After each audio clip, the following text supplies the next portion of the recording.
Right. Let's scroll all the way up. India says, what are some attacks that come even while you're the one who God has ordained for you? Okay, what are some attacks that come even while you're with the one that God has? Well, my friend, the Bible talks about not being ignorant of Satan's devices, right? We have to understand that we do have an adversary. We have to understand that the enemy doesn't like us with the one. The enemy doesn't like marriage. The enemy doesn't like marriage. Enemy doesn't like fatherhood and motherhood. The enemy doesn't like husbands and wives. He don't want those or us functioning in those roles at a high level. He doesn't like that. So he will attack. And the best way he attack is to separate. The enemy doesn't, God works on addition and multiplication. The devil works on subtraction and division.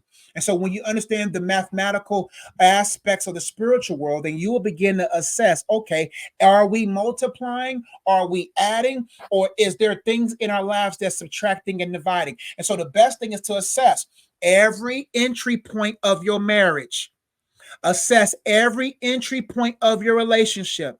Assess every entry point of your courtship. Assess every entry point, because you will be surprised how many of us have made room for the enemy in our lives. We have made room. We have made a way.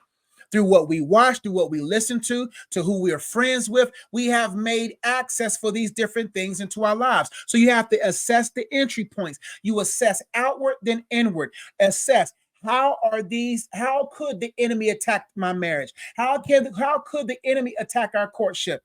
And the best way he does is to cause a war within. He wants civil unrest. He wants a civil war in your marriage. That's why you have to begin to assess how you handle conflict, how you see your spouse, how you see yourself. Because if not, then he will cause a wedge between you all, and he will cause y'all wrestling against each other versus wrestling against a demonic plot. So the first two things is to assess the entry point. Sit with the one and ask yourself, what entry points in your life? Because there's multiple ways into a marriage.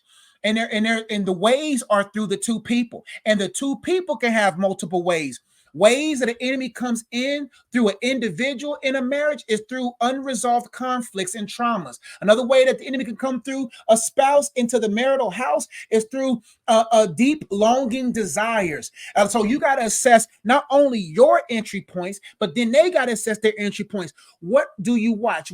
Who or what are you a fan of? What is it that you find fulfillment with? What do you do when no one's watching? Those are the entry points. And if you and your significant other don't significantly assess what is coming in, then eventually you'll find yourself in distress.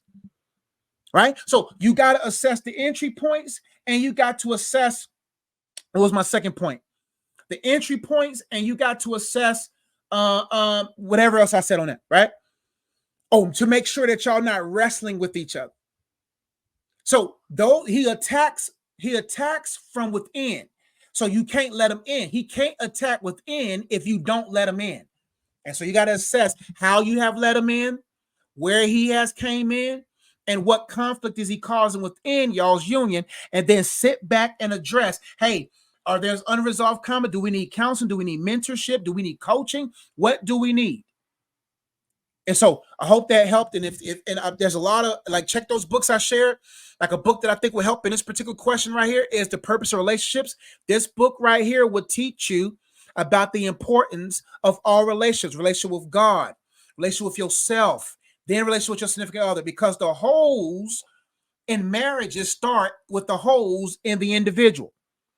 This book would be a good book. Also, the book, The Purpose of Freedom, about soul ties and strongholds. Because that's how the enemy gets a stronghold in our lives, because of undealt with stuff in our heart. So I believe those two books would be great resources as well as my coaching programs, Mindset Master, whatever. So check those programs out, books out, to see how they help. Let's keep going.